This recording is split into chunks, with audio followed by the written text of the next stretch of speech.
Hey everyone, this is Christian Jessup, director and composer for the Dancin Bulldogs documentary. Thank you all for tuning in to our special commentary on the film. I've got here with me Thomas Manning, the producer and first assistant director. We've got Eli Hardin, the research assistant, writer, and second assistant director. And we've got Brendan Boylan, another producer and voiceover extraordinaire for the film.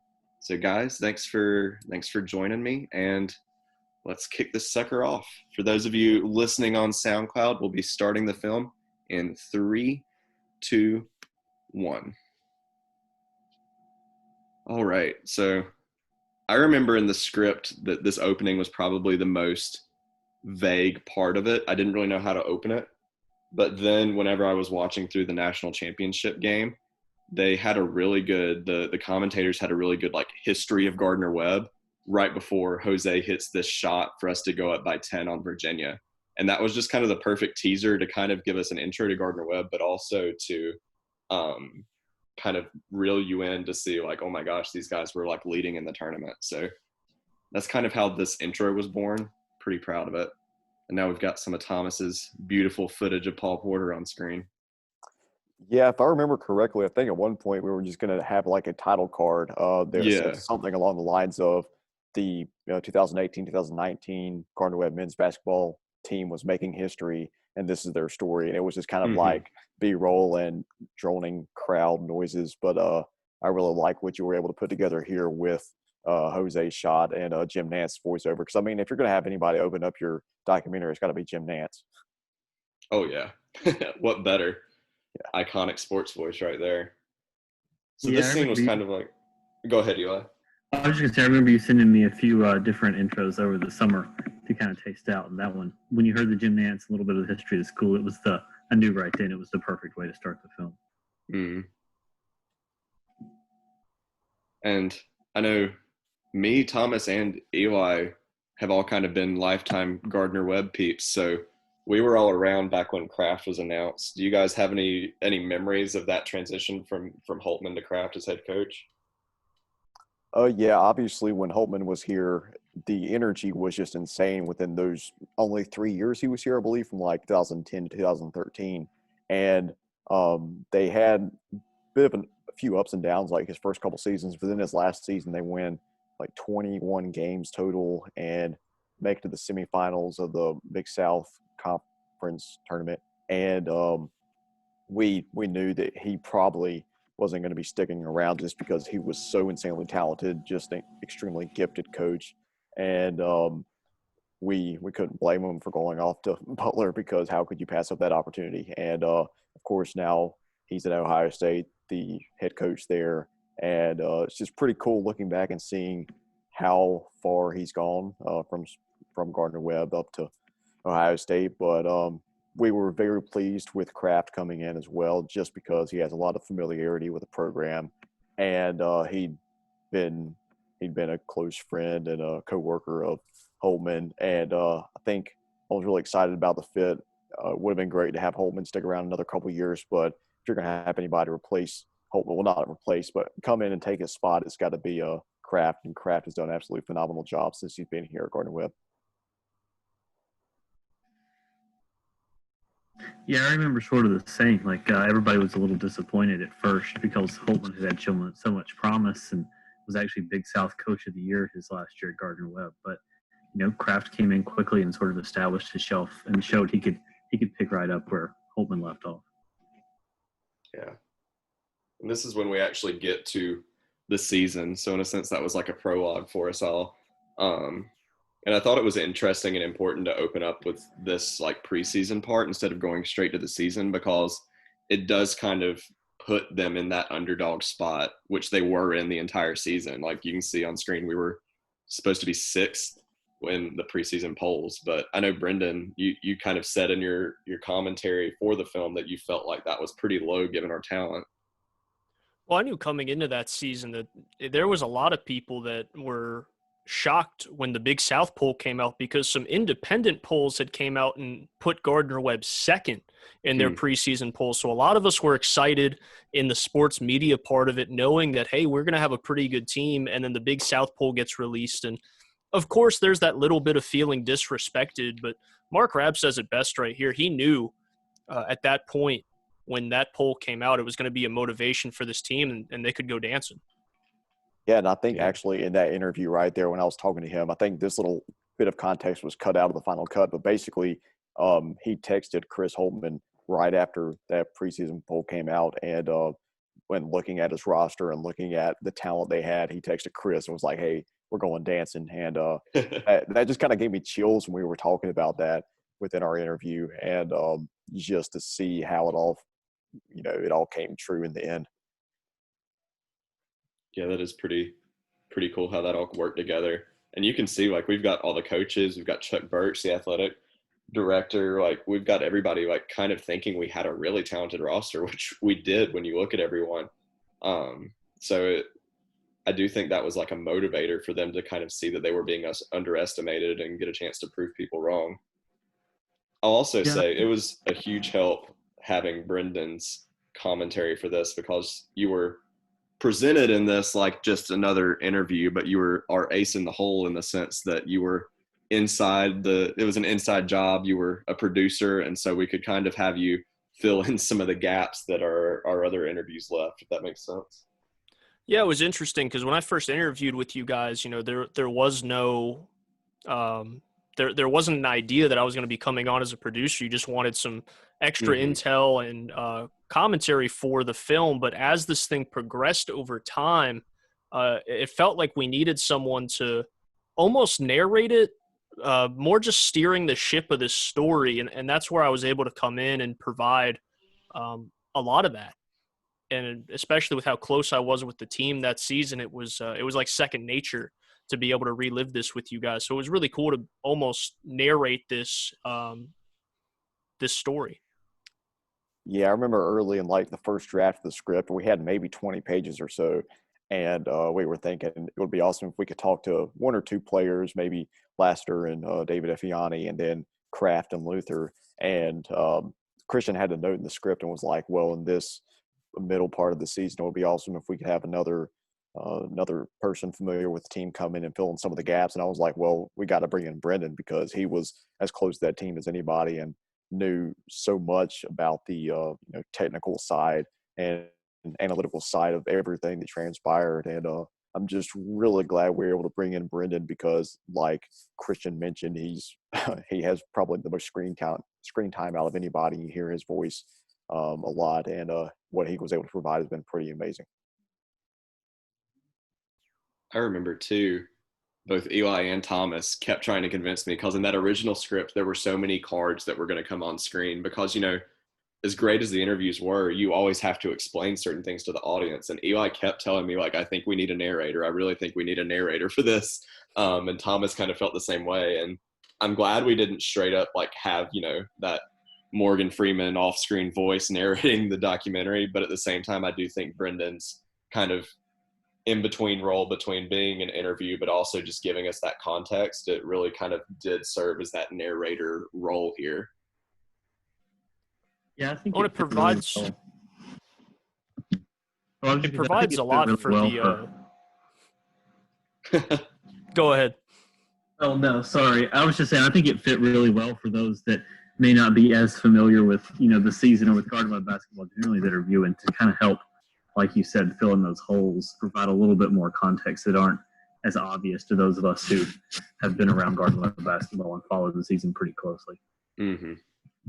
And that's exactly what I was going to say. For people who have watched this film now and have no idea about Gardner Webb or where Boiling Springs is, just that little bit of information was able to give you a little bit of sense of what not only what was going on throughout the season, but how the Big South was structured, how the team was structured, what was going on in terms of players returning, how long Kraft had been there. It fit really, really well. And I also remember coming up with these chapters with you guys. We talked about we have to be able to break this up enough to where it doesn't feel like this big run-on the season. And this is probably the hardest part of the film right here, is the regular season for us. Going from here to the conference championship, we sat and we said, how do we make this feel like it's not dragging out, because you're talking about over 20 games in the regular season. Yeah, and I mean, no film's ever perfect on the first cut, but very little changed about our film once we get to the Big South tournament, even from that first cut. But when you look at the first cut of the opening, like 30 minutes, especially the regular season, like you said, I felt like we were just changing it every time to try and make it a clearer picture, because it's a lot, like you could easily spend 5 to 10 minutes on any one of these games. And so for us to have to like rush through an entire season and paint a clear picture, it was challenging. Yeah, I remember the first cut was, I think, full 10 minutes longer than our final cut. So it was like right at an hour and a half. And we cut out like one or two games that we covered, including, I think, the Brevard game where we like set a margin of victory school record. But that was like between the Georgia Tech and the Wake Forest game. And it just kind of fell out of place and felt like it would be more natural to go straight from the Georgia Tech to the Wake Forest. And, I think I remember talking about how that first cut, it was, first rough cut, and it was truly rough. And there was a lot of things we had to clean up. But like you said, it was mostly within that first 30 minutes to 45 minutes. And that's where I think it really all came together, because like the final half of the documentary was always just awesome. And where we were able to clean it all up in the first half, I'm really proud of what we were all able to do there. I love this part of the documentary about the Eastern Illinois game. It was really interesting. Kraft is the first one that brought it up, but then all of our like player interviews and coach interviews after that, we brought this game up and asked them, and several of them specifically remembered this game being the turning point. So I was glad we got to kind of focus in on this. And when you look at their season, there's always one game like that we would focus on as like several different turning points, and this was one of them. And I really like this scene in particular. And we had a lot of trouble trying to come up with that turning point game, and that had changed a couple times through the cuts as well, because unfortunately this not preseason tournament, but this tournament in non-conference play in Asheville, there was no broadcast of it. There was no film of this game, and that's why you have these little cards here. And that was frustrating, because we felt, man, we could really tell a good story here with film, but we were able to tell the story through these interviews with Kraft, who spent a ton of time with us.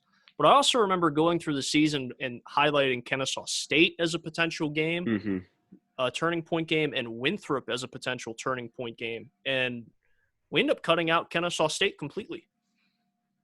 Yeah, which is a shame, because I really did like that game, but I think this one made a lot of sense. And we did keep Winthrop in there for the Big South for the regular season turning point. But I also, at first it was a shame that we didn't have any footage from the Eastern Illinois game. But at the same time, so much of this documentary, being a sports documentary, has basketball footage. It was kind of nice to take like a 2 or 3 minute pause from that and just purely get to focus on their interviews and their expressiveness about that.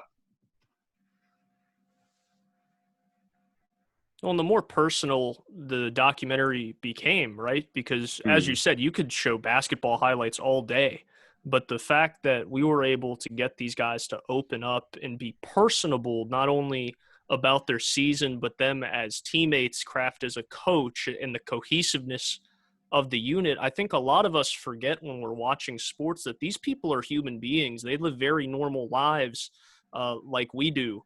And I think, like you said, taking that 2-3 minute break, as small as that was, it almost made us remember, you know what, this is a story not about basketball, but about a group of guys. Yeah, and I mean, you mentioned the interviews and how very personal they were about it. Like coming into this, I had been around the team, of course, working on the camera crew for some of the games, but I never really had actual conversations with a lot of these guys.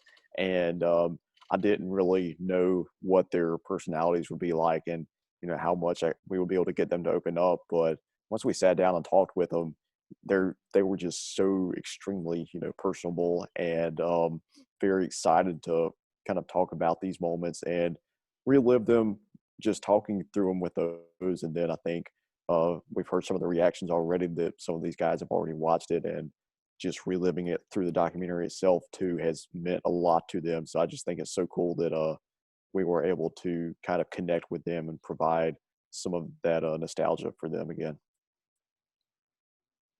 It's interesting from a game standpoint.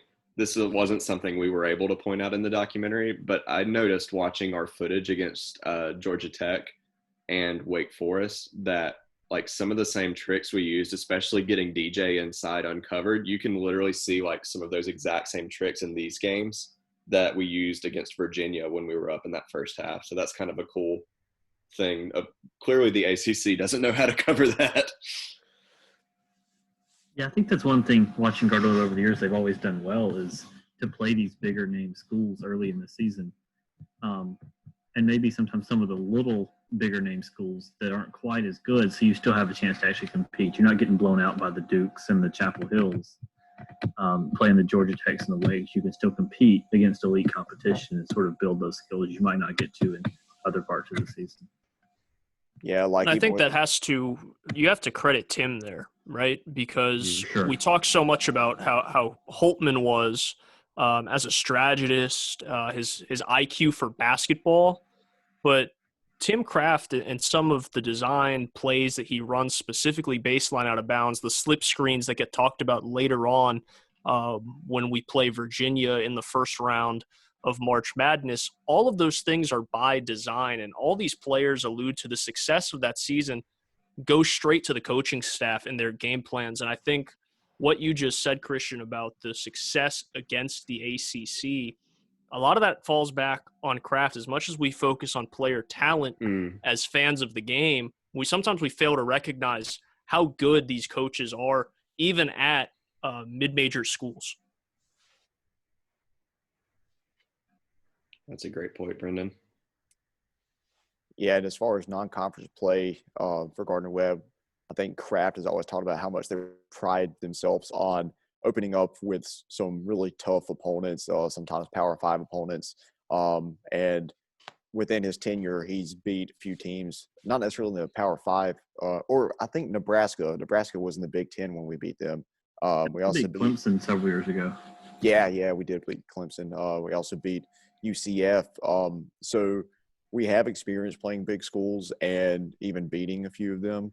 And I think this was the year, especially with this 2-game stretch against Georgia Tech and Wake Forest, where we just all came together and played like the fullest of our abilities that we'd shown those flashes before and finally put it all together and, kind of made some noise. And that translated throughout the entire year. And we were even able to carry some of that momentum into the first round game against Virginia as we took a 14-point lead on the number 1 team in the nation. Yeah. I love this this shot of the sign they have where it's like the who's next. It was like the perfect transition. And then Ryan Bridges sent me both of the like reaction clips of them in the locker room. And you love seeing those moments too, because you don't have a whole lot of those that we get to see the behind the scenes of the locker room. But I love getting to see their reactions to these wins. Yeah, and I mean, we got to give a huge thank you to Ryan Bridges and Eric Mangum for all of the archive footage that they gave us for this documentary, because I think originally we had planned on a release date of like a month earlier than our final October 16th release date. And we talked to Ryan Bridges and he was like, well, we have about 150 gigabytes of archive footage that Eric Mangum shot from back during that season. And I've got it. I can put it on a Google Drive for you if you want it. We're like, yeah, of course. And ended up pushing back our production schedule a bit of a month, but I think it was entirely worth it. And we were able to have a more personal glimpse into some parts of the season that we wouldn't have had otherwise. So once again, thanks to Eric Mangum and Ryan Bridges for all that. Most definitely. We've got another Brendan monologue here. This was a reshoot, if you will. We realized we needed a smooth transition from that non-conference to conference play. And so Brendan did his hair up the same, got the same shirt on, and recorded an extra interview for us so that we could get that explanation in. And I think that really that set the stage well to kind of help people understand that aren't as familiar with sports.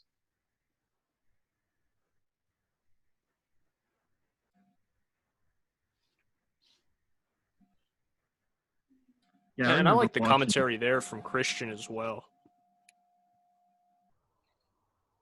Yeah, I think he and Kraft both did a really good job kind of talking about the different feeling it was when they did go into that. I also get some sneak previews of Chris Clemens in here.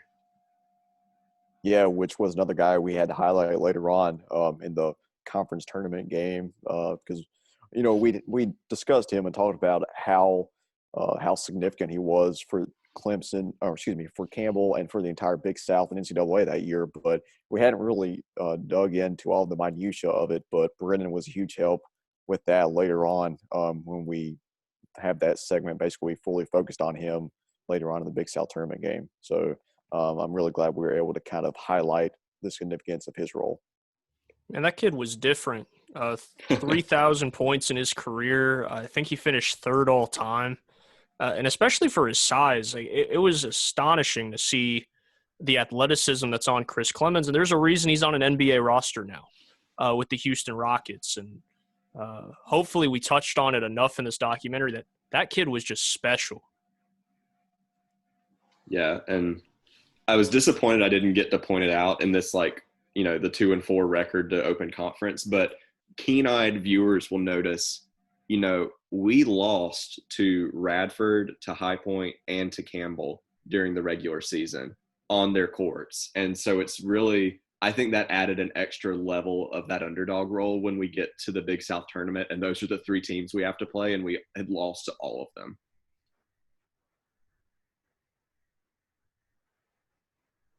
Yeah, because, we've been pretty inconsistent all season on the road. Home is where we really hit our stride, undefeated at home that year. But on the road, you really didn't know game in and game out how we were going to be playing. And then we were able to put it all together in the conference tournament. But there was definitely some unease going into those games, just considering the inconsistency we had. I think if you look at the regular season, though, as well, for some of these home games, there was a lot of tight games down the stretch. And I remember specifically a game that Fabian Fuentes and I did at Gardner Webb that year, where we just looked at each other and kind of shook our heads because it was, how did this team win the game? How is this team continuing to produce? Because in our eyes, we didn't feel like this team was good enough to represent the record that they had, but they kept plugging away and they kept pulling out victories. And as I allude to right here, this is the point in the season where I think my tiny brain finally understood. It finally clicked that this team was different than the other teams I'd covered in my time at Gardner Webb, especially going on and beating Winthrop, who you really had struggled with over the last 5 years. Yeah, I was glad. That was a later scene to make the cut, but I was glad we went back and reevaluated that, because I do think it's important, and people that have kept up with Gardner Webb are sure to remember, like you said, Brendan, that this is a team we could never get past. This is a team responsible for many of those heartbreaking losses we alluded to.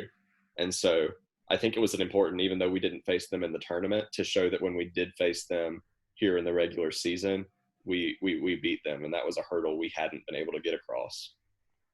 And early in the documentary, we talk about the exits in the Big South Conference tournament, specifically losses to Winthrop. Obviously, we didn't have enough time to touch on how good some of those teams were, but there were some real battles, man. And I specifically remember, I think it was Tyrell Nelson's junior or senior year, there was just a back and forth battle down there at Winthrop. And people who were there would say it was the best Gardner Webb game they'd ever been to, obviously prior to this season. But there were some teams that were so close, and they just kept running into Winthrop. So this was a really relieved feeling, and you can see it on Tim's face in the post-game interview. Yeah, I remember it would have been my junior year at Gardner Webb when they lost to Winthrop in the semifinals, and that felt like the year that it was finally going to happen. They were finally going to win the conference tournament and break through to the NCAAs. And that game, I didn't travel to, but I watched it, from campus, and it was, like you said, so close down to the end. I believe it was overtime, if I remember right, and just sort of a crushing loss to Winthrop once again. Yeah, and that's a fierce rivalry in the Big South that's even carried on after this season that this documentary covers. Like last year in the 2019-2020 season, remember a Thursday night game like broadcast on ESPNU in Paul Porter Arena, Gardner Webb versus Winthrop, and the atmosphere that place, which is absolutely incredible because both teams were jockeying for position at the top of the conference again. And I think this rivalry isn't going to burn out anytime soon as long as that competitive fierceness is still there. Thomas, I got goosebumps a little just you talking about that game in 1920, being able to sit courtside. And I know for you, that's something you're not able to do a whole lot because you're upstairs in the cameras, but sitting on the floor in Paul Porter Arena when it's packed and it's that loud, it's just a different feeling. And Thomas, I know you understand what I mean now after working that ESPNU game. It's one of the hardest places to play in the Big South, and a lot of that's solely because of how close the stands are to the court. There's not a whole lot of room between one fan heckling a guy in his ear and the sideline, and I think a lot of that alludes to why they've been so successful at home. 10-2 the season before the tournament, 13-0 the year they do go to the tournament. It's a real game changer, and the Gardner-Webb fans are great. Yeah, I mean, I've always said that, Paul Porter with a good game and a packed crowd has a little bit of a feel like Cameron Indoor Stadium. Yeah, it's because it's that small. It's that close. Sure. It's that tight. Yeah, I mean, me and Brennan both there sitting at the scorer's table for that game we're talking about, and I don't think I'd ever seen Paul Porter pack that much before, and we were right there next to the student section, and we had to talk into our headsets, and that was really interesting trying to communicate with people over like ESPN HQ when you have Gardner-Webb faithful just on full blast the entire time. I really appreciated, kind of moving on a little bit, but I've appreciated Kyle Colander doing the interview with us, Big South commissioner. And I also really appreciated his candid opinion here that Gardner-Webb wasn't on his radar. They still only finished fourth in the tournament. He was looking at Radford as a favorite, and obviously Campbell and Chris Clemens as another favorite. So I appreciate his honesty there that, we were definitely not one of the favorites to go all the way here. Yeah, when I did that interview with him, I wasn't sure how honest he would be and if he would be a little bit more complimentary to Gardner-Webb than just for the sake of the documentary. But he was very open and honest and was we weren't expecting Gardner-Webb. He said they were really an afterthought at that point, and I just really appreciated that because that really paints a more true portrait of the unlikely success of our season. And can we touch on the fact that Gardner-Webb wins 20 regular season games and still finishes fourth in the conference? That's extraordinary. That just speaks to the high level of play that the Big South has put in year after year after year. And as someone who is commentated for this conference now for 6 years, I'm just so proud to see the growth from the time I got there on the Big South Network to now. And to see where this conference is in both men's and women's basketball. The women's brackets are the same way every year, right in the middle of the pack. There's probably 4 or 5 teams that could easily get that home court advantage with the 4th seed year in and year out. It's just extraordinary to see the growth of this conference. Absolutely. I really liked, I think especially DJ's commentary here talking about the gang rebounding, because we were a really small team that year. We didn't really have a true center on the roster. And so it was neat to see going through the highlights of this game just how intent we were on getting those 50-50 balls. Well, it was interesting, too, because before DJ, we talked about Tyrell Nelson just a little bit earlier. And at 6'7", Tyrell was asked to play the 5 as well. And his first year overseas when he played in the Republic of Georgia, he had transitioned his body from a center to a small forward, power forward hybrid. So just to put that into context, how small Gardner-Webb was that year and even the year before, they were playing guys at the 5 that went on later to play the 3 and the 4 positions overseas professionally. They were a tiny team there for a few years.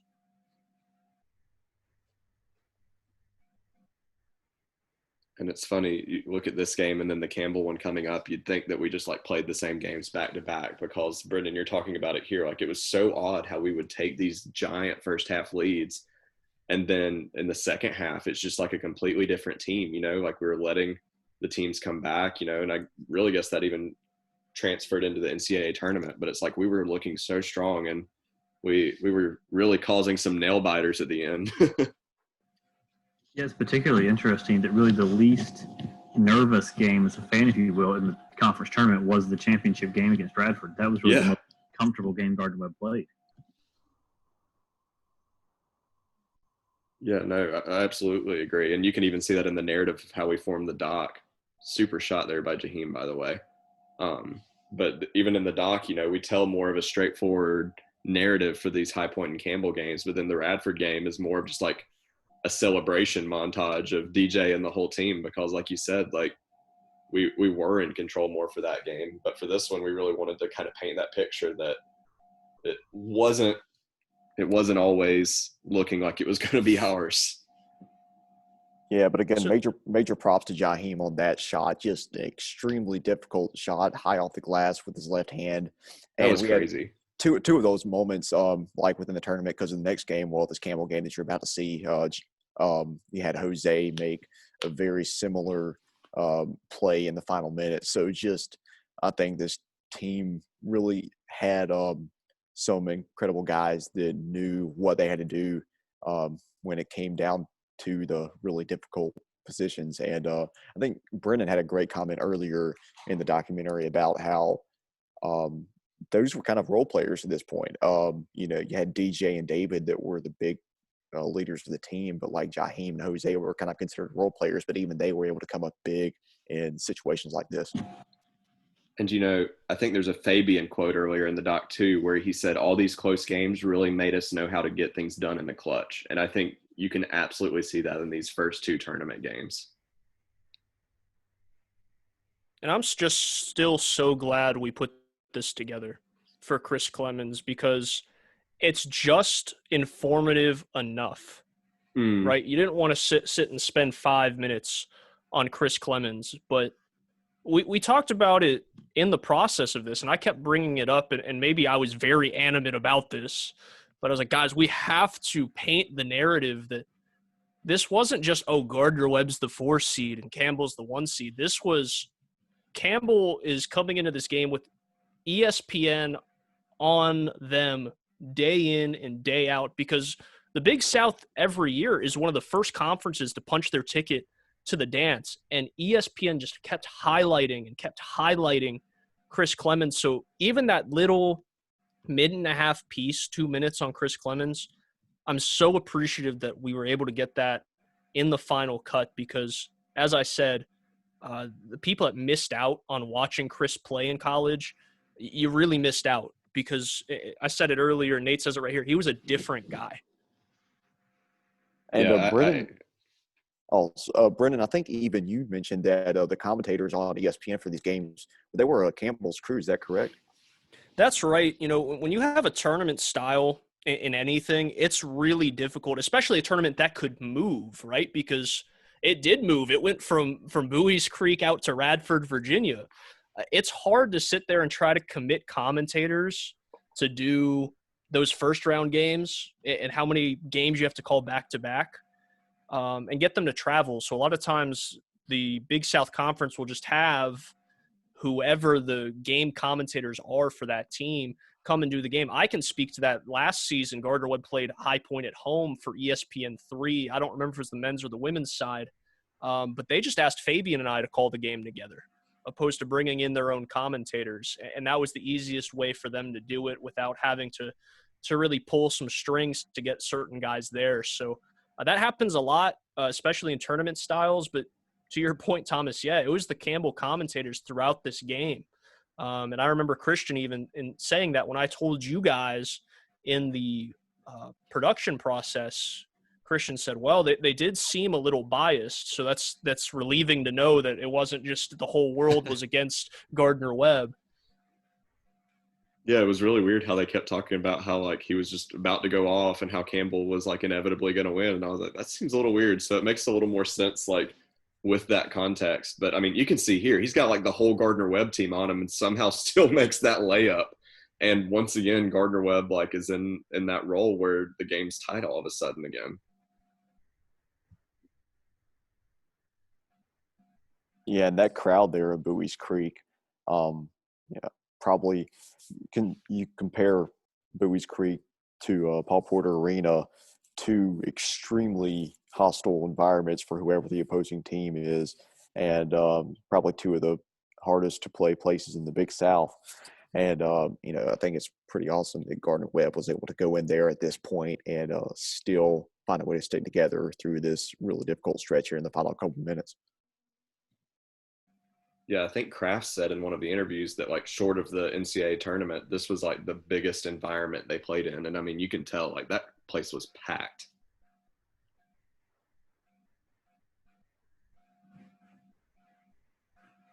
Isn't this interesting at the end of the game that they trust a freshman with the ball to go in and get a big time bucket? And obviously David was on the bench, foul trouble, but to trust Jose in that position was extraordinary. And I said it to Thomas later, either in this season or early into the next season, that one of Jose's favorite NBA players is Carmelo Anthony. And all of a sudden it clicked for me, the way that he's able to work in the post, pass out of the post, and hit and turn around and hit some open J's. It makes a lot of sense. You see a lot of Melo's game with Jose, and that's exactly what they did there. They gave the ball to Jose in the low post, and they let him just simply go to work and make a shot. But I'm still shocked that they trusted a freshman in that position in the biggest game of the year to go get it. Yeah, and I mean, that was such a stressful part to watch because, he misses the first one going up. I think it gets tipped or blocked, and then to come up with the rebound and hit it again while getting fouled, it's pretty crazy. Yeah, and I mean, there's a reason that Jose's at Marquette University now. Just an insanely raw, talented individual, and I think I'm looking forward to seeing what he does over at Marquette. Another cool moment on screen now is, we interviewed all these people separately, but both David and DJ talk about the same conversation that they had with each other because they were roommates, and they were talking that morning just about how they just had this feeling that they were going to go out there and give it their all and get it done. And so it's really cool to see stuff like that line up when we didn't interview these people together, but they're still bringing up the exact same memories. And the one thing that I hate, if I had like one criticism of our own documentary, it's that here at this point in the season, we don't touch on the fact that so much so that David's now the Division I all-time leading scorer, because though David played a key role into this team going all the way, this is DJ's game, right, against Radford. This is his career-defining game. And the game before, Jose makes the big bucket. Jaheim makes the big bucket down the stretch against High Point. So I just felt like David never really had his tournament moment, but he was one of those guys at the end where you're like, wow, look at the season, not just the season for David, but look at the career he had at Gardner Webb and the growth that he had. But all props to DJ Laster. This is a game that will forever be on his highlight reel, and he'll be able to tell his kids about this game. Yeah, but going back to David real quick, that he had like a 4-game stretch there in either January or February where 4 straight games of 25 plus points or so. And I asked him about each one of those games in our interview, but unfortunately it just didn't fit with the narrative we were telling to kind of segue and focus on each of those. But like you said, Brendan, all-time Division I leading scorer for Gardner Webb, just an outstanding talent. And, what he was able to do in his senior year alongside DJ, something that will never be forgotten. And I guess this is as good a time as any to announce I do plan on releasing all of our full interviews with everyone. It'll be a whole lot of stuff, but if any of you Gardner Webb faithful want nonstop content about this championship season, like Thomas said, there's a lot from a lot of these interviews where we get some really great quotes from the players that unfortunately didn't fit the narrative of the doc, but nevertheless are really insightful about the team and about their experiences. And that's still crazy to me because when I came on to this a couple months into the project, you guys were telling me that this was something you guys saw as in the very beginning being like a 10, 15-minute tribute to the team. And there's so much we had to cut out of this documentary. So much. Isn't that crazy? And like props you said, to it Eli went from too. a 10-minute thing. For just all the content that he had in terms of research to put this thing together, and so many things that he had researched that just didn't make the cut. Props to Eli for that.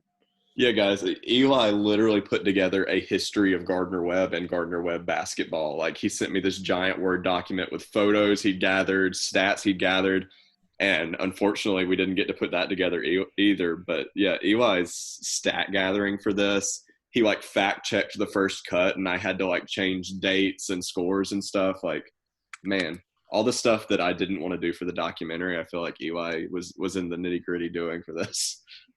Just lock me in a room with the stats, and I can take care of that part.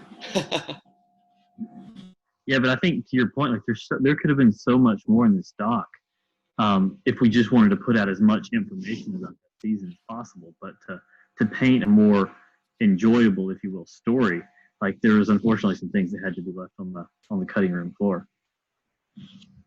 And this part right here with, quote, angry Tim Kraft is one of my favorite parts from the documentary, because we interviewed, in our interview process, we talked to Luther first, and then a couple days later talked to Kraft. But like, a question I asked Luther was there a moment where you knew that you guys were going to be Big South Championship champions? Was there a moment within that game in the final like 30 seconds or a minute that it kind of all the emotions settled in? And he said it was this point where Tim was just pretty livid with the team celebrating a little bit too early. And it was pretty fun to get both sides of their story there, because we talked crap a couple days later, and Christian had the great idea to get his side. So just a really, really cool moment.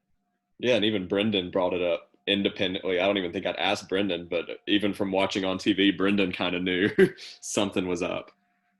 And then, yeah, and you spoiled it there, man. I was at home, so I gotta thank you guys for allowing me to redub that championship call. I think every commentator in their life they dream of that, being able to call the final seconds of a championship, whether it's a little bit more of a homer call or with the team's radio or not. But that was really cool to be able to redo. And I told Thomas I had it mapped out for years when I started covering Gardner Webb with the women's basketball team on the radio. I knew that if either of those teams ever went dancing and I was fortunate enough to call the game, I was going to say, forget running, we're going dancing.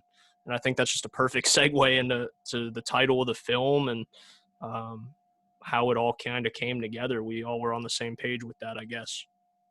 That's pretty cool to hear, because I had wondered if you had just said that because of the documentary title, but that's pretty cool to hear that you'd had that mapped out all these years.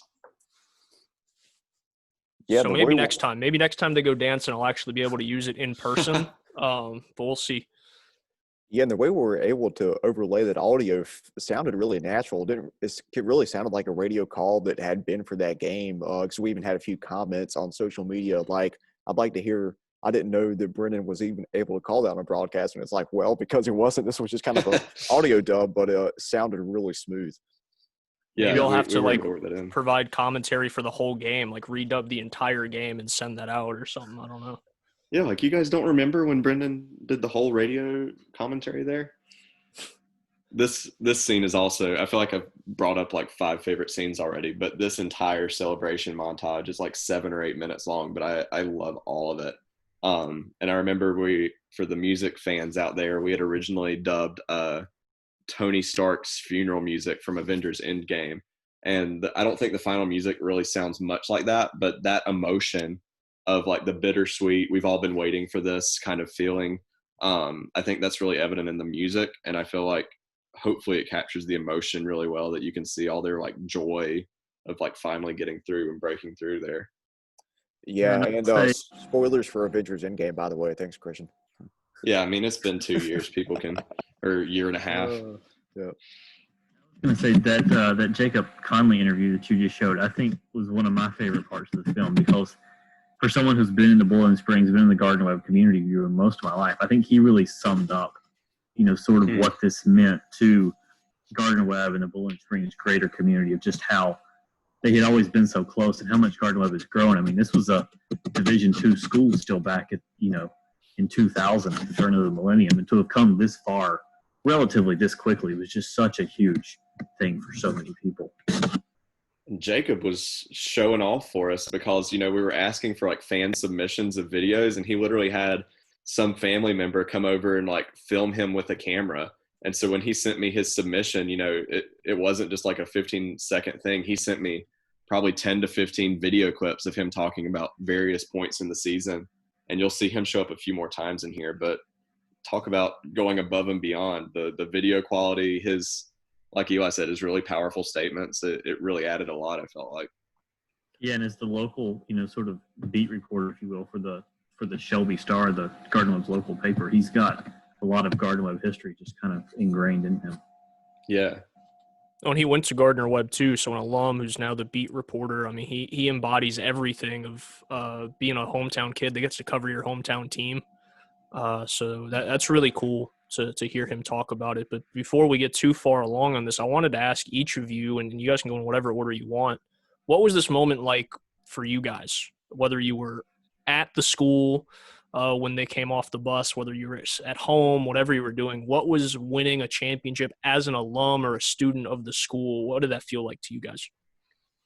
It felt yeah, go ahead, I was actually in that crowd right there with my dad Noel and sister Catherine, and it was just absolutely surreal because we watched the game from our couch that day, and then made the trip like 2 minutes across the street to Paul Porter Arena whenever they arrived, and just kind of brings back all of those emotions just watching these clips. And I'm really glad we were able to find so many clips, so many different perspectives at that point. Like we had Justin Jenkins' cell phone video right there that he provided to us, cell phone video from other people in the crowds. We had news crews and news footage to pull from. So just a really, really awesome montage we had. And it's crazy.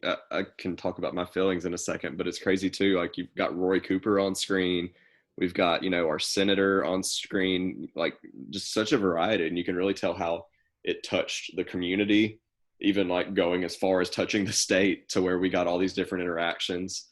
But I mean, I remember it was just such an unreal feeling when I found out that we had won, because we'd been so close for so many years, and it just felt like we were never going to break that hurdle. And Eli and I went to high school together, and it was the same at our high school team where we were always like close to winning state championship, but never did.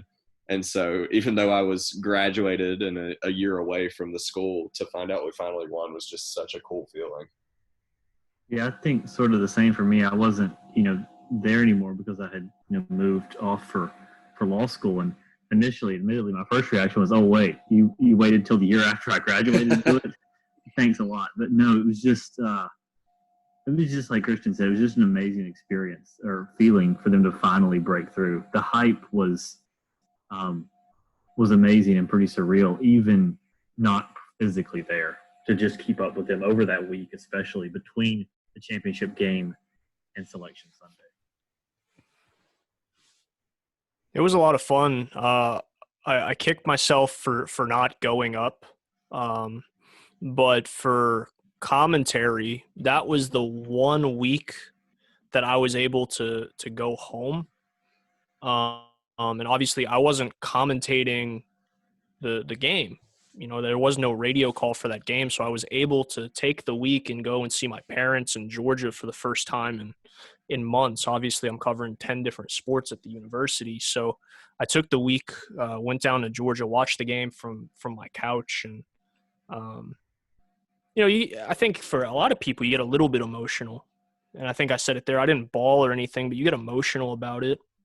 My family was there. I think they were running an errand or something, and they chose to sit and stay and watch to make sure we actually pulled it out. And I remember just pulling out my phone or looking towards, our Amazon Echo or whatever and said, like, hey, Alexa, play March Madness by Future. And just to have that moment and going like, oh, we're actually going to go dancing was pretty cool. And then as Eli said, just up to this point, I walked out of the coffee shop across the street from the school one day that week, had my Gardner Webb gear on. They pulled me aside and asked for an interview. I mean, it was crazy. I'd never seen so many cameras and news crews in Little Boiling Springs in my entire life.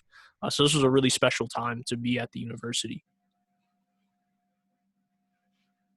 Absolutely. Yeah, I think the only time there was really anything similar, and this is going back quite a bit, was when they beat Kentucky back in 2007. So, I mean, you got to go back 15 years or more to find anything really close to the kind of attention that's brought on Gardner Webb.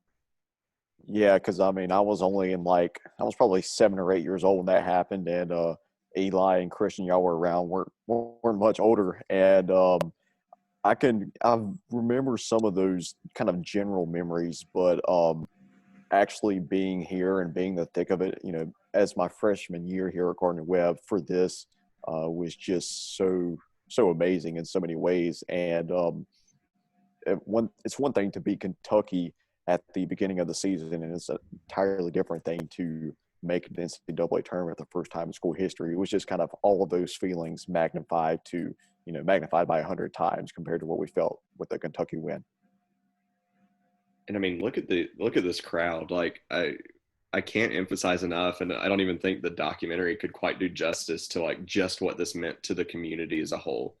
Like we had all the player interviews, and they were definitely overwhelmed by this feeling, but to know what this meant to just everyone in Boiling Springs, and I think you can at least tell by the number of people that showed up on campus for the watch party, like Brendan said, probably violated a few fire codes, but it's pretty cool to see how much it meant. And to see people from the community too that really they weren't students and they weren't staff. They were just members of the Boiling Springs and like the greater Gardner Webb community show up too was really special. And once again, we have an example of Brendan being all over the place all season long. Here we have a Facebook Live footage that we were able to find in the archives that he was broadcasting from. Probably not the highest quality of footage that we'd been able to pull from, but still he had some great comments here and just was able to kind of set the stage and provide a personal, intimate glimpse into what that environment was like on that day. That was crazy. It was crazy. I got a text or a phone call, one or the other, from a number I didn't know. And it ended up being Dr. Bob Carey, who's the head of the communications department at Gardner Webb. And he said, "Hey, you do anything for Selection Sunday?" So I was going to be there. And he said, "Well, do you want to do this Facebook Live thing? We're going to have this new device that I had just bought, and we're going to have different people with their cell phones that are going to be able to connect to this device and kind of take us around the whole thing. Would you mind hosting it?" So that whole thing for me hosting Selection Sunday came together within like 4 or 5 days. And there was no test run. It was just like on the spot go. That's crazy. You did a good job with it. Fun fact, this like portion of the bracket is the only portion from that season that's online. And I can't help but feel like a large part of that is Gardner Webb's reaction. Like you can see from the filming, like just how overjoyed everyone was. And I feel like that's the reason it's online, because some of this was Gardner Webb's footage, but some of this is like straight from CBS, and it's the only clip they posted online. There's something different when it's the first time, and I think Chuck Birch alludes to that later in the documentary. When you're talking about a small school in the middle of nowhere, like you guys all grew up there. When I took my visit to Gardner Webb in 2014, I thought I got lost. Because you're driving past these cow pastures and whatnot, like coming from Gaffney, South Carolina, and I thought I got lost. I said, "There's no way there's a school out here." But when you have a tiny little school that gets to experience all that for the first time, it's unreal. It's a different feeling. It really is. Thomas, you were at the Marty party, right? Oh yeah, absolutely. Got there at like 4:30 a.m. and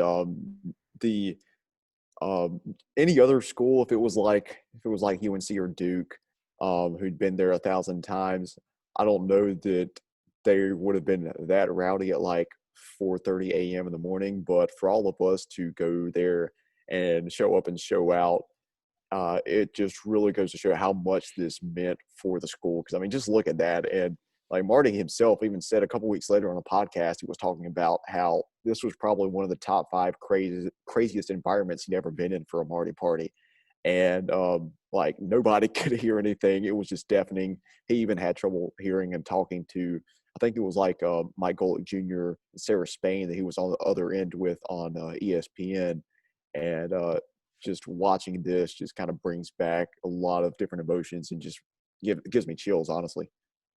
Which, I mean, you don't normally go to sleep till 5 or 6 a.m. anyway, so that was probably right within your wheelhouse. But pretty cool that everyone showed up. Yeah, kind of exposing me there a little bit, but you're not wrong about that. So that's one of my favorite quotes in the film is, I don't know if I need coffee or a beer. I don't know what I need.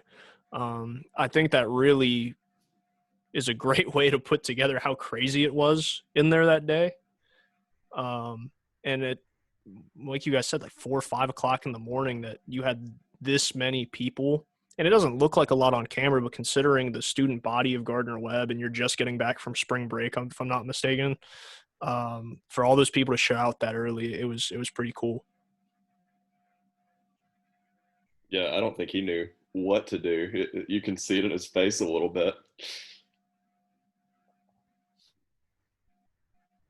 We also didn't get to feature it much in the doc, but I know CBS shot a pretty cool segment about, student interactions and about how the student point of view was for making the tournament for the first time. And we did at least get to use some of their footage that they shot, their B-roll, but CBS shot a pretty cool segment on here that unfortunately we couldn't fit into the doc. Yeah, it was a segment called 4 Sides of the Story, and it premiered like on the Sunday before the national championship game with the Final Four and everything. And it was like a 30-minute segment and about a 5-minute segment for 4 different schools. And Gardner Webb happened to be one of those they selected. We had 2 students they followed around, Will Marvel and Jada Robbs, and put together a great little featurette about their March Madness experience. And yeah, unfortunately, we weren't able to find a place to cut that into the full documentary, but I think we are going to kind of release a few interviews and stuff from that as a deleted scene. So be on the lookout for that as well.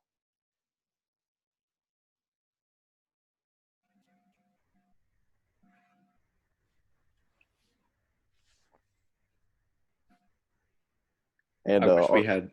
Oh, go ahead. I was going to say also just our still photography crew from the whole season had some awesome things for us to pull from. Just probably hundreds or thousands of photos that Christian was able to work through that a lot of them were, I think, mostly student photographers on campus that had these beautiful shots, and so glad that we were able to pull those in for some Ken Burns shots, Yeah, I was going to say, I wish we'd had a chance to focus more on that, especially that pre-tournament or like pre-game before the tournament, because so many cool parts from that, from like the press conference to our like practice sessions. And Lindy and Lisa, I know they took some great photos. We got to feature a few, but there's some incredible shots that unfortunately didn't make it in either, that they got to take during that experience. Talking to all the players too, like they were just overwhelmed from the second they got off the bus, because all of that was just so unique to this team since it was our first time. And so for them to all experience that, Kraft even said like no one on his like coaching staff had experienced that before. So for it to be so new for them all, they were all really overwhelmed by it. Well, even this portion is interesting because practice the day before is an open practice, and fans can buy tickets to be a part of this open practice. So you're practicing in front of people that are Virginia fans or Gardner Webb fans that just wanted to come out and see you practice, to where you're usually practicing in a very small gymnasium, whether that's Bost or Paul Porter, to now a giant arena where fans are being let in to just watch you guys go through a practice. It's got to be very different and odd for a team that's not used to that. Yeah, and I was going to say, I think sort of feeding off of that, they were very fortunate that they just happened to end up in Columbia, right at 2 hours away from Gardner Webb, that the fans, and the doc gets to this in a little bit, but really the fans were there to be able to support them and kind of create probably even more hype than it would have been had they been playing in Salt Lake City or somewhere else like that, where it wouldn't have been nearly as much of a home crowd.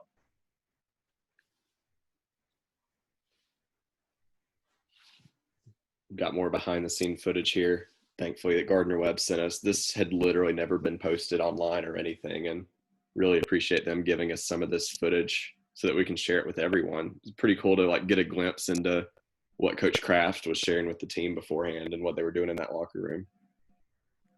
Togetherness, man. That was his word of the season. I remember asking him that year, if you had one word to define this season, this team, what's it going to be?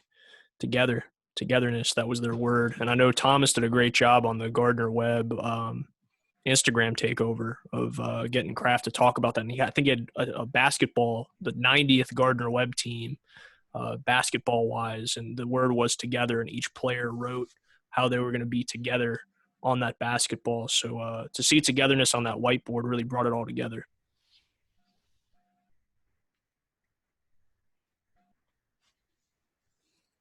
Of course, it was so great to have the footage here of the game, get to see some of the commentary, some of the plays up close. We've got even some fan perspectives, tried to switch back and forth there. Yeah, I've never seen that shot right here. That had to be somebody from up in the student section. I don't know if it was a Gabriel Hoyle cell phone video right there, Christian. I think that was Gabriel's shot. Yeah. So just a lot of really awesome fan submissions of things that we're able to pull from. Yeah, and they're talking about it now, how it felt like a home game because, it was less than 2 hours from Gardner Webb. So you've got all the Gardner Webb fans there. And then plus you've got like the Duke fans that want Virginia to lose. You've got pretty much any other fans that just want to see a 16 beat a number 1. So poor Virginia had like hardly anyone there cheering them on. Yeah, I also want to give a huge thank you to Coach Jason Williford for taking the time for a Zoom interview. We were reaching out to like the sports information director of Virginia, told him what we were doing, what we were putting together, see if either Coach Bennett or Coach Williford would be available. And unfortunately, we couldn't get Bennett, but Coach Williford was extremely generous with his time and was very enthusiastic to talk about this, very complimentary of Gardner Webb. Just a really, really great guy. And, it was pretty cool talking to him, have him be a part of this.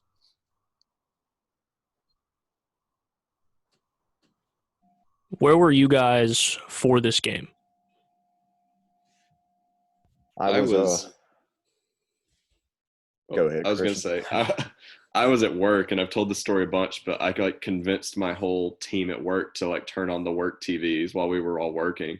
And so I like had everybody here in Raleigh cheering for Gardner Webb, even though like half of them had never heard of us. So that was such a cool experience to like not completely stop the work day, but definitely to interrupt the work day by watching the game.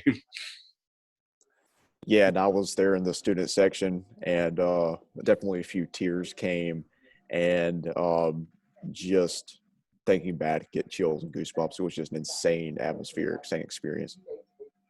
Yeah, I was in Winston-Salem, at law school. I actually had a presentation I had to give that day that I could not get out of that ended at 3:00 with tip-off at 3:10. So I made it back to my apartment in the fastest time I ever have to catch the tip-off live. I was in Charlotte for a bachelor party, and we put all of our plans on hiatus for just a few hours to be able to sit and watch this game. And I remember making a joke with Tyler Helms, who's worked on our ESPN crews as well there. When DJ scored the first bucket and we had a 2-0 lead, I joked, I said, at least we're going to be able to – we had a lead in the tournament, because obviously nobody's expecting us to go and have a good game and win the game. So we made that joke, and then shortly after, you're looking at each other, holy cow. And I love Coach Williford's comment that he said a minute ago where he was like, I swear I feel like we have the best 16 seed every time we play in the tournament because, obviously they were coming off the infamous loss to UMBC, and then to open up this game like this, like you said, like, holy cow, what's going on here? And here's that shot from Jose, comes full circle, the one that opened up the documentary. And, kind of seeing it within its full context right here is a really, really cool moment. Mm-hmm. You hear the ground moving is a really interesting quote. That's literally what I was about to say. Shows how loud it was, because, man, on TV, and I think I say it to in the doc is, man, it was like a playoff game. It was an NBA game. It was unreal to hear it on TV. And talking to people that were there, it's crazy. You just get goosebumps, right? Your hair on your arm stands up just hearing people talk about this experience for little old Gardner Webb.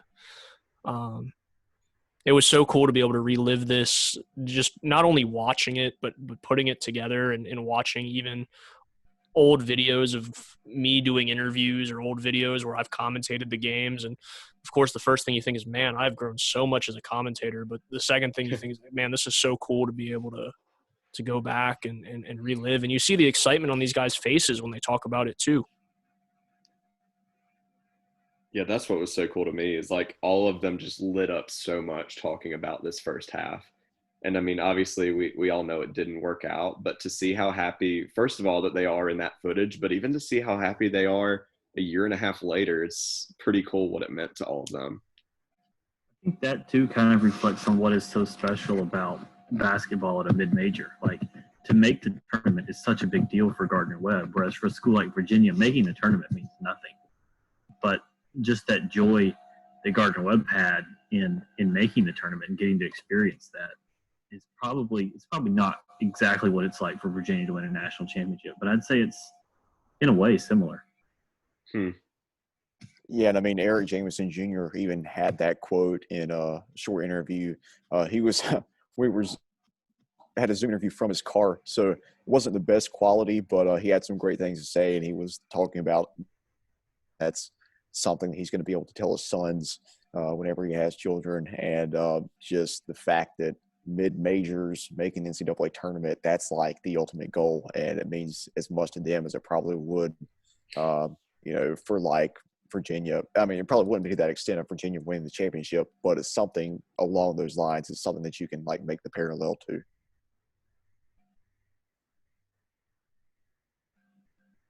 Absolutely.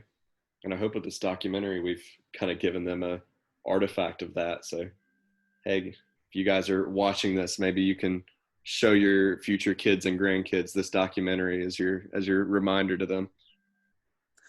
I mean, even Coach Kraft even told me that. He sent me a text a couple days ago after he watched it and was like, this is something that I think my future generations, my kids and their kids are going to love and enjoy. So just that's like the ultimate compliment, knowing that we made the head coach of that team proud with this documentary, and that he was able to get that much joy from reliving it. Just something that really moved me when he told me that. Yeah, absolutely.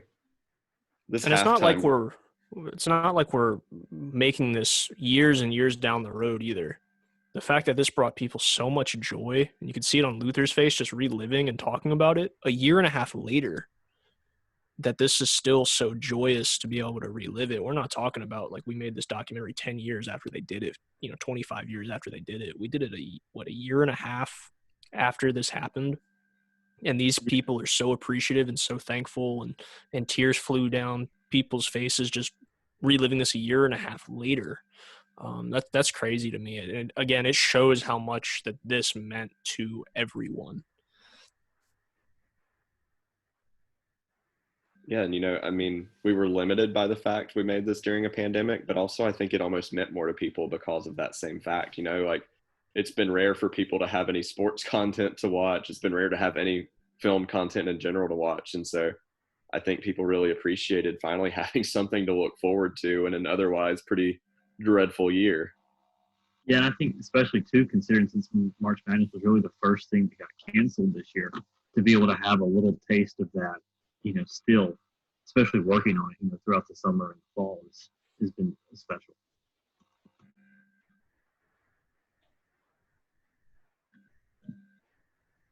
That's an interesting point I didn't think about, Eli, is the fact that we haven't had a March Madness since this happened. And obviously you know that, but it just kind of goes over your head and you're like, wow, the last time we had March Madness, the running Bulldogs were in it. We're still the reigning Big South champions. Well, actually, they were able to play a Big South tournament this year before everything got canceled. Oh, so, that's right. Technically Gardner Webb isn't anymore. But for the men, remember the women didn't get a chance to do that. Oh, And yeah, that's right. that Gardner Webb women's team from last year, I really believe they had a good shot with what they had coming back, No, you're absolutely what right they about had. that. So that's crazy to think about. Eli kind of rejogged my memory Yeah. there. Yeah, and sort of reliving this from the Gardner perspective, it makes you feel bad for the teams that this could have been their year for the first dance, and you hope that they can come back just as strong next year.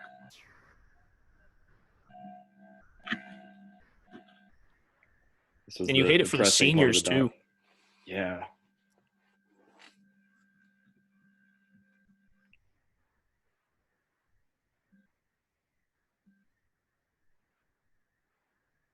Yeah, I think the biggest adjustment that Virginia was able to make in the second half was a lot of guys mentioned it in our interviews that they started playing with their bigs a lot more and really took advantage of their size and advantage, and Gardner Webb just couldn't quite match up, and that made a really big difference in the second half as Virginia just took control.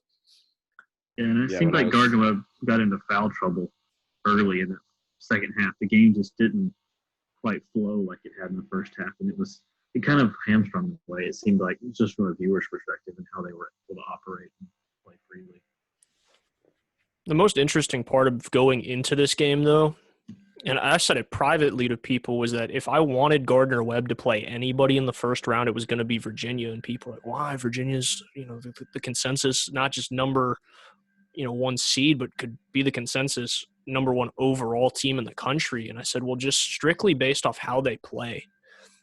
Slower paced offense. They like to set everything up, and you can see it here in these highlights. So if we were able to go quick, like I said, you knew what was going to happen was when Virginia has to play catch up, it's just out of their DNA. That's not Coach Bennett basketball. So it was pretty extraordinary to see Virginia make those adjustments. Obviously, Gardner Webb missed a lot of shots down the stretch. Credit to Virginia defensively. But it was probably the best matchup for Gardner Webb that year. Obviously, I don't think they would have had this kind of success against a team like Duke that had 3 lottery picks in Zion and Cam Reddish and R.J. Barrett. And they could have very well met up with Duke in Columbia, South Carolina. But the way that it worked, you probably got your best matchup. And they showed that how talented of a group they were that year.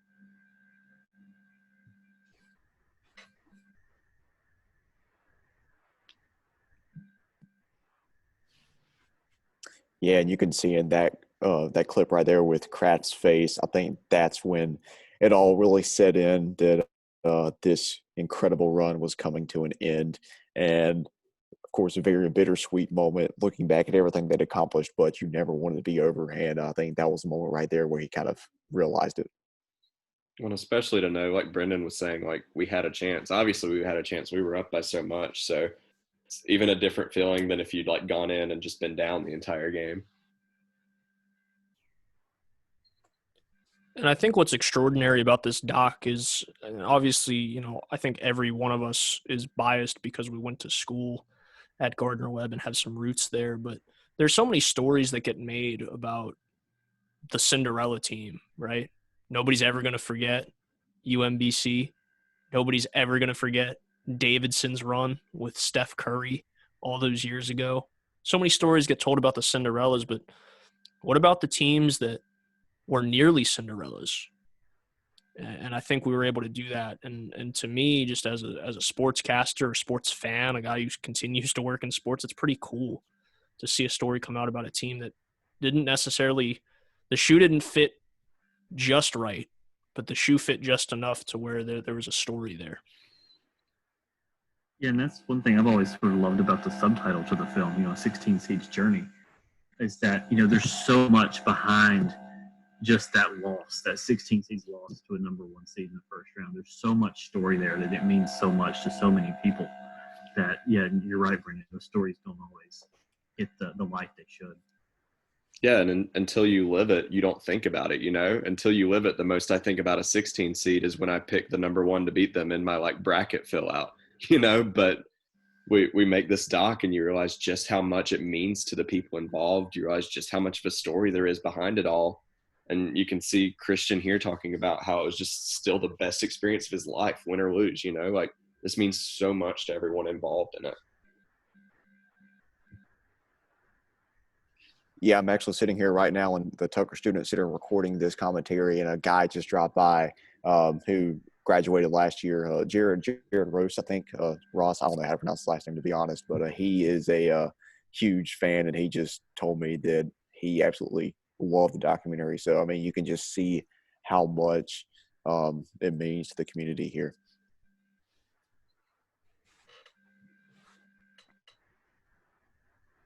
I think that's the craziest part of this doc is, we're recording this conversation less than, or I guess just at 48 hours since its release, and to see the just all of the support and all of the feedback that we've got from the community. We're at 1.5K in terms of views on YouTube, just to see how this community wanted to relive this. And to Christian's point earlier, maybe they needed something like this. They needed something in such a dark and uncertain time to allow them to have a sense of peace and joy and reminisce on this. Just to see the reaction from everybody is really incredible. I loved, we didn't get to talk about him much, but Chuck Birch, I really loved doing his interview. He got a little emotional talking about some parts of it. And I think that's cool too. Even someone that's like been in the system this long, to see him reliving this and how much it meant to him after all these years. It just touched such a broad range of people. Chris Holtman, Kyle Calander, all of them. Man, the fact that we were able to bring in Chris Holtman for this, that's just something that I'll always be thankful for. And I mean, that was Brendan's idea to reach out to him. Mm-hmm. It was something I'd had in the back of my mind, but I didn't think that we'd be able to get him. But Brendan was like, well, it's worth a shot. So I found his OSU email address, sent him an email, told him what we were doing, and able to bring him in for a quick 8 to 10 minute Zoom interview. He had some great things to say about Gardner Webb, and you could still see how much his time at Gardner Webb meant to him, even 7 years removed from that. And it was just really appreciative that he would take the time for this. Well, that's all it takes is that 8 to 10 minutes, but it makes such a difference for the doc. And then Brandon Miller, he's the one player we didn't get to interview that played a big part on that team, but we loved ending on him since we didn't get to interview with him. And I loved his just unforgettable. That's the one word he would use to describe this. And I think that's what we could all use to describe this and why we wanted to document this documentary, And so to end with that was very intentional on our part. And I think it worked really well. And I love this end credits sequence, bringing in some submissions from people associated with the team, with the school, with the community, just because it meant a whole lot to so many people. And I think this was just a really kind of emotional send-off for the documentary.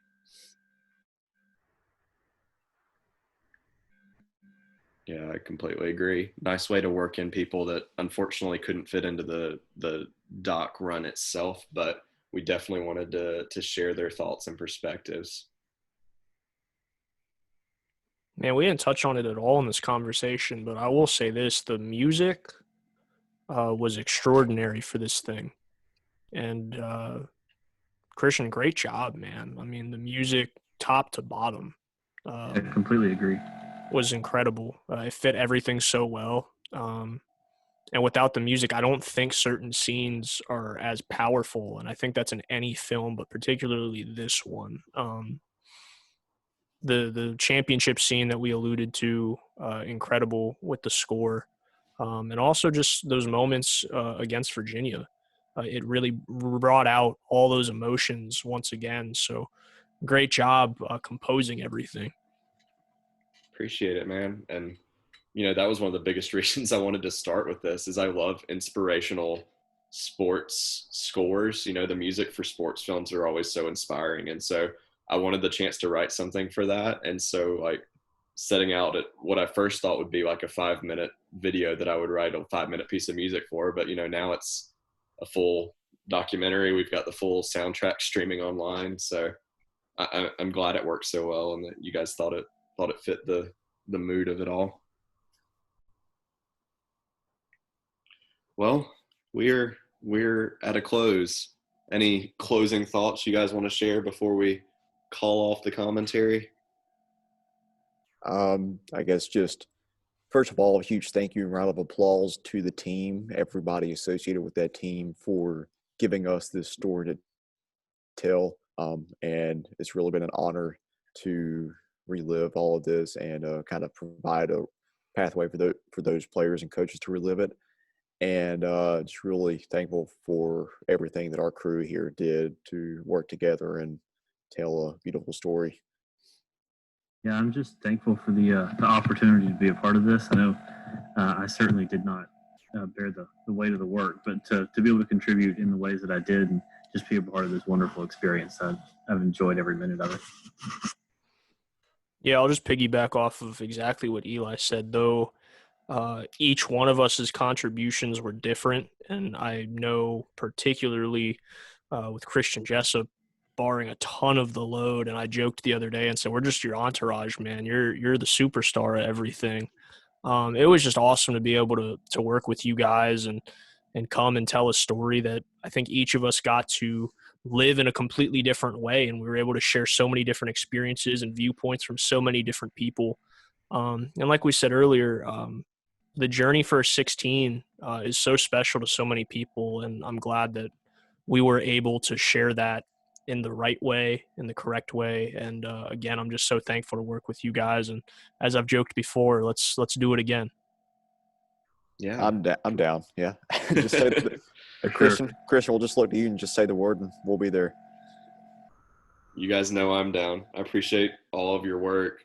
Appreciate everyone that watched it, and of course, appreciate Gardner Webb and the basketball team for giving us something to document here. So, thank you all for watching.